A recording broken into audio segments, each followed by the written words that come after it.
Video में आपका स्वागत है। फिर से देखकर अच्छा लगा। पारिस्थितिक तंत्र के दो घटक हैं, जैविक और अजैविक घटक। लेकिन जैविक घटकों को उनकी जीवन प्रक्रियाओं के लिए ऊर्जा कहां से मिलती है?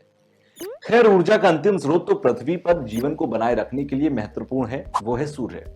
लेकिन जीवित प्राणियों को सूर्य से ऊर्जा कैसे मिलती है? खैर, जीवित जीवों द्वारा जीविका के लिए ऊर्जा प्राप्त करने के लिए एक उच्च तंत्र का पालन किया जाता है। तो इस वीडियो में हम खाद्य श्रृंखला के महत्व और एक पारिस्थितिकी तंत्र में खाद्य श्रृंखला और खाद्य वेब पर एक दूसरे से कैसे संबंधित हैं, इस पर चर्चा करेंगे। प्रत्येक जीवित जीव हमारे सहित खाद्य श्रृंखला का हिस्सा है।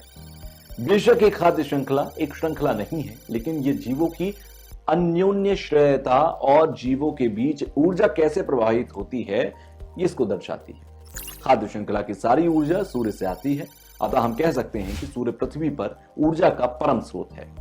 पौधे सूर्य के प्रकाश का उपयोग अपनी भोजन बनाने की प्रक्रिया में करते हैं, जिसे प्रकाश संश्लेषण कहते हैं। प्रत्येक खाद्य श्रृंखला उत्पादकों से शुरू होती है, और यदि हम पोषण स्तरों की बात करें तो उत्पादक पहले पोषी स्तर पर होंगे। इस स्तर में बड़ी संख्या में जीवों का समावेश होता है। आइए एक स्थलीय खाद्य श्रृंखला ले लेते हैं।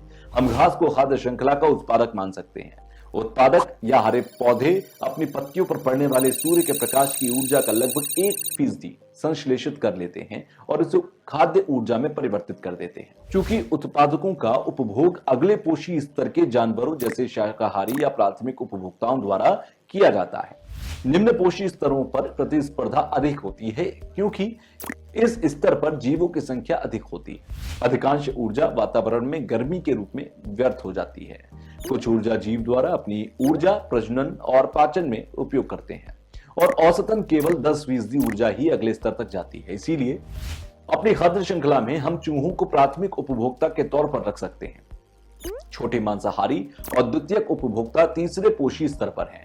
यहाँ हम अपने तीसरे पोषण स्तर में सांपों पर विचार कर सकते हैं, जो खरगोश को खाएंगे। हमारा अगला पोषी स्तर चौथा स्तर है, जिसमें बड़े मांसाहारी और तृतीयक उपभोक्ता शामिल हैं। प्रत्येक पोषी स्तर पर बहुत कम मात्रा में ऊर्जा प्रवाहित होती है। प्रत्येक स्तर पर ऊर्जा का ह्रास इतना अधिक होता है कि चौथे पोषी स्तर के बाद उपयोग करने योग्य ऊर्जा बहुत कम बचती है। इस स्तर में आने वाला जीव चील, बाज या कोई मांसाहारी हो सकता है। तो आइए अपनी खाद्य श्रृंखला को पूरा करें। यहाँ सांप को हमारे शीर्ष मांसाहारी चील द्वारा खाया जाएगा। खाद्य श्रृंखला में आमतौर पर 3 या 4 पोषी स्तर होते हैं। एक जीव को एक या एक से अधिक जानवर खा सकते हैं। इसलिए एक सीधी रेखा में खाद्य श्रृंखला के बजाय जीवों को आपस में जोड़ा जा सकता है और शाखाओं को एक श्रृंखला बनाई जा सकती है, जिसे खाद्य जाल के रूप में जाना जाता है। खाद्य जाल में कई जुड़ी हुई खाद्य श्रृंखलाएं होती हैं।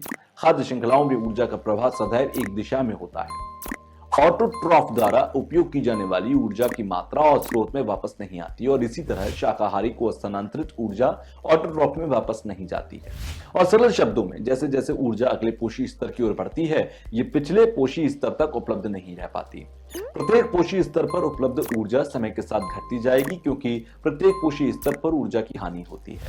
क्या आप जानते हैं कि खाद्य श्रृंखला की प्रत्येक कड़ी बहुत महत्वपूर्ण है, क्योंकि केवल हम एक कड़ी को अगर खो देते हैं तो ये प्रजातियों को विलुप्त कर देगा। अगले वीडियो में हम पारिस्थितिकी तंत्र के अपघटन की प्रक्रिया के बारे में जानेंगे।